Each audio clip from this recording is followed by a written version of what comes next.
Os cuidados emocionais são tema hoje do programa Espaço Aberto, recebendo aqui em nosso estúdio da TV e Rádio Câmara Bauru a psicóloga Alessandra Giovanetti. Alessandra, que esteve aqui recentemente conosco, ministrando uma palestra na Câmara sobre a relação entre as emoções e as doenças. Alessandra, seja bem-vinda ao nosso programa. Obrigada, muito obrigada. Bom, eu sou Lidiane Oliveira, aqui comigo nos trabalhos técnicos pela Rádio Câmara, Carol Garcia, e pela TV Câmara, o Gustavo Rosella. Alessandro, primeiro, para quem desconhece, não está familiarizado com o assunto, o que é saúde emocional? Não, saúde emocional é tudo aquilo que a gente trata como pensamento, como sentimento, como a gente lida com as nossas emoções, né? Essa é a saúde emocional. Então, quanto mais equilibrado ela estiver, melhor para a tratativa do nosso dia a dia. É verdade que a saúde emocional influencia na saúde física? Diretamente, né? Nós não temos como separar corpo e mente. Estamos todos integrados, né? Então, diretamente os nossos pensamentos, eles vão direcionar os nossos comportamentos que afetam diretamente a nossa saúde. O que acontece fisiologicamente no nosso cérebro ou na nossa rede neural que tende a afetar a forma como as doenças se instalam no organismo? Na verdade, a gente tem que entender que, assim, as doenças, elas podem vir através de vírus, de bactérias, né? Que são agentes biológicos. Pode potencializar esses agentes biológicos, né? A partir do momento que a gente começa a diminuir as nossas defesas no organismo. Então, assim, pensamentos negativos, atitudes negativas frente à doença. Então, é dessa forma que a mente consegue intervir nesses contextos. Então, a gente não pode separar o agente fisiológico biológico das questões mentais no contexto da doença. Nesse caso, que fatores ambientais ou que fatores externos contribuiriam para essa conexão entre o psicológico e o físico? O estresse é um deles, né? A gente vive hoje um boom de comunicação, de coisas que acontecem no nosso dia a dia, que vão intervindo no nosso dia a dia como um todo, tá? Então, isso acaba afetando o nosso processo. Então, o estresse é o primeiro deles, né? Então, se eu tenho lá um problema no meu dia de trabalho, né? Eu passo um dia bem atarefado e eu não consigo equilibrar isso, descarregar isso de alguma outra forma, isso com certeza vai afetar o nosso processo mental. Então é importante a gente falar, e isso é algo muito coletivo, quando você fala de estresse, né? É algo muito relacionado à forma como vivemos no mundo contemporâneo, os fatos, né? Não apenas as situações, a forma como elas acontecem, mas as nossas reações a elas. Sim, como eu reajo, exatamente isso. Então, assim, eu tenho que ter um equilíbrio baseado em físico, em corpo, né? Que o físico tem a ver com o nosso corpo, com a nossa alimentação, e a questão mental e espiritual também, independente de crenças, né? A espiritualização do ser, que na verdade. Então, esses três fatores são o equilíbrio do ser. Se eu estiver equilibrada nesses três fatores, então tudo que está à minha volta não vai me intervir no meu progresso, né? Eu acabo tratando disso de uma forma muito equilibrada. Que tipo de doenças ou enfermidades podem ser desenvolvidas ou até agravadas com a potencialização de sentimentos ruins? Hoje, com a questão da psicossomática, né, que é uma linha de uma teoria, né, que a gente trabalha dentro da psicologia, todas as doenças, elas são potencializadas por fatores emocionais. Então, já há estudos de situações onde você adentra, de repente, um tipo de alergia. Alergia, normalmente, são fatores emocionais. É como se fosse uma defesa do organismo, né, te protegendo de algo. Então, quando a gente vai a fundo, estudando todo esse processo psicossomático, a gente começa a perceber que as doenças, elas estão atreladas diretamente a questões que eu não resolvo, né? Por exemplo, o câncer. A gente vem falando muito que as pessoas que desenvolvem câncer, normalmente elas têm mágoas e situações muito arraigadas e profundas que elas não trataram ao longo da vida. E aí, as células do corpo começam a se desestabilizar e entram num processo de multiplicação. Então, isso há estudos e comprovados de que realmente o fator emocional pode sim afetar todo o contexto de uma doença. Então, temos vários casos aí de psicossomática, né? Que é basicamente esse processo. E como é que esses fatores ou esses sintomas emocionais são diagnosticados pela medicina convencional? A gente nunca, nós como psicólogos, nós não olhamos só o fator saúde mental, né? Toda vez que chega para nós uma doença psicossomática, a primeira linha é olhar para a questão fisiológica. Então, encaminhar para o médico fazer uma avaliação física, para afastar toda e qualquer hipótese de doença física, seja por um fator biológico, seja por uma questão do próprio organismo, tá? Você tem que fazer essa leitura para depois a gente poder avaliar a psicossomática. Não diagnosticou nada no fator biológico, aí a gente trabalha toda uma psicossomática, um processo da onde está vindo essa doença. A gente tem hoje, por exemplo, os contextos de fibromialgia. Fibromialgia, há estudos, né, que já tentam identificar da onde vem a fibromialgia. Mas normalmente as pessoas que têm o diagnóstico de fibromialgia, elas têm uma dor muito grande no corpo e aí ela vem com um fator de depressão muito forte. Então me parece, diante dos estudos que a gente identifica, que a fibromialgia é uma doença da alma, né? É uma dor física potencializada pela depressão, né? Então a gente não sabe até que ponto é a depressão que causa a fibromialgia ou a fibromialgia que causa a depressão, né? Então por isso que a gente tem que sempre estar caminhando nas duas vertentes, tanto na medicina quanto na psicologia. Uhum. Nós estamos conversando aqui no programa Espaço Aberto com a psicóloga Alessandra Giovanetti. E, no sentido contrário, as emoções boas podem acarretar que tipo de respostas no organismo? A gente percebe que as pessoas que são mais positivas, ela tende a eliminar todos os fatores negativos do seu organismo.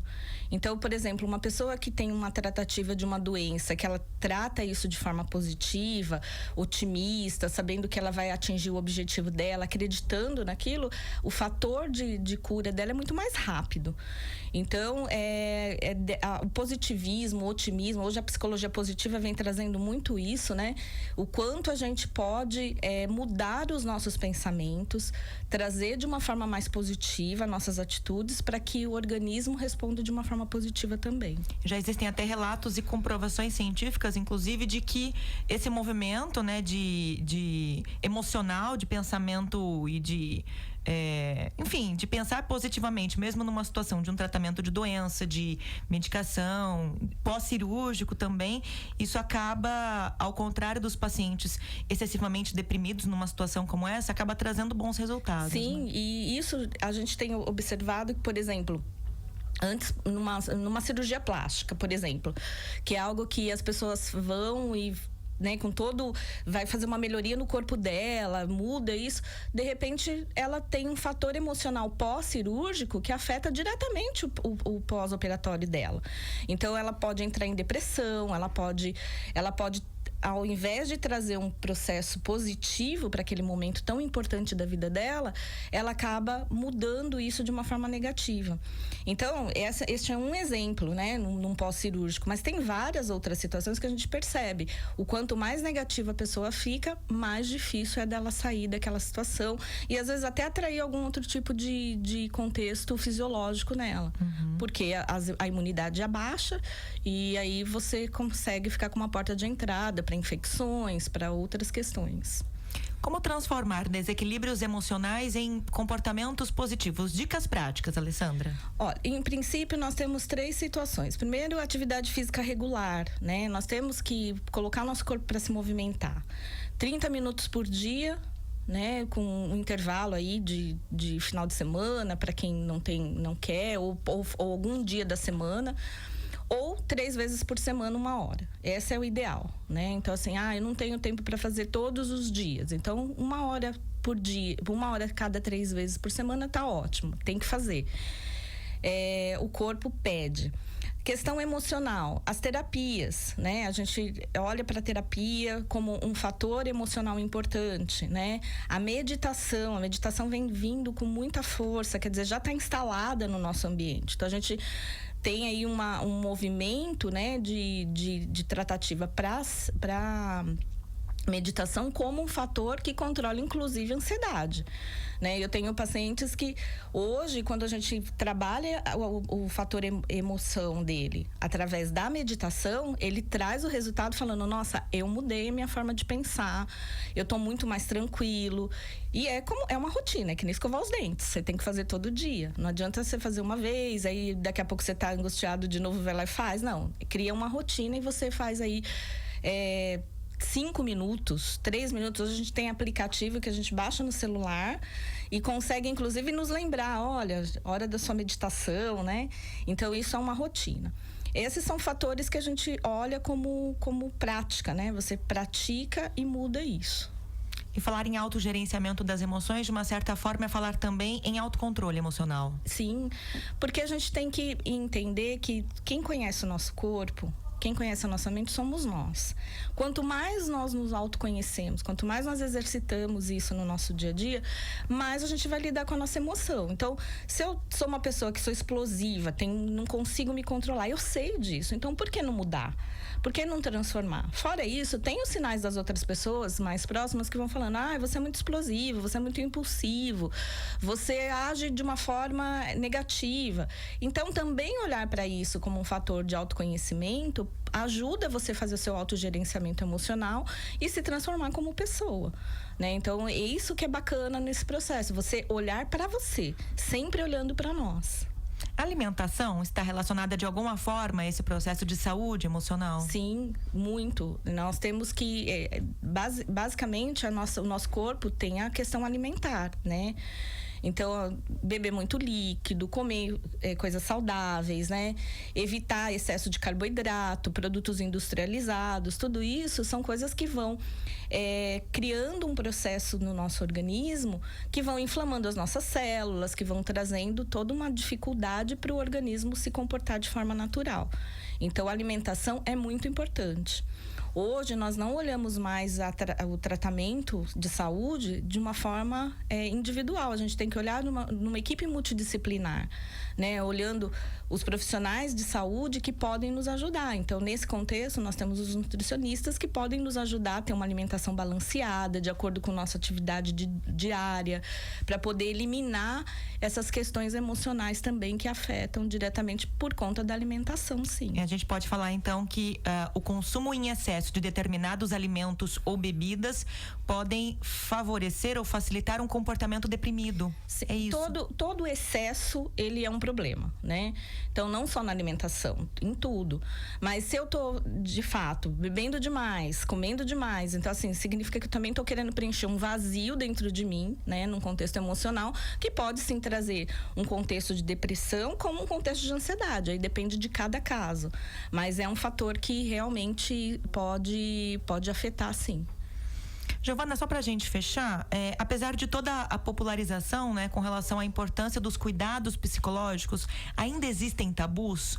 Ainda é difícil, é um desafio conscientizar as pessoas sobre a importância do cuidado com a saúde das emoções? É um tabu, sim. Na verdade, a história da psicologia, ela traz a psicologia atrelada aos contextos de doença psiquiátrica, como a loucura, por exemplo, né? Hoje a gente trata a loucura como esquizofrenia, e aí a gente vem emprestado lá, né, de quando foi criada a psicologia, todo esse processo. Então, a gente ficou arraigado nesse estigma, né, de que as pessoas que precisam buscar um psicólogo, ela tem doença mental, ela é louca, e não é nada disso. Na verdade, é um processo de autoconhecimento, é um processo que todos nós temos que olhar, assim como a gente vai ao dentista, assim como a gente vai ao médico, assim como a gente faz as nossas tratativas de saúde, a gente tem que cuidar da nossa saúde mental. E aí, por isso que isso é importante pra gente entender que esse tabu, ele vem de muitos anos e que a gente precisa quebrar, assim, esse estigma tão negativo. A gente agradece, então, a presença da psicóloga Alessandra Giovanetti conversando conosco aqui sobre saúde emocional no programa Espaço Aberto pela TV e Rádio Câmara Bauru. Alessandra, obrigada pelos esclarecimentos e pelas dicas aqui para os nossos ouvintes e telespectadores. Eu que agradeço a oportunidade, espero ter contribuído aí com o trabalho de vocês. Obrigada, mais uma vez. Obrigada a você também pela sintonia e até a próxima.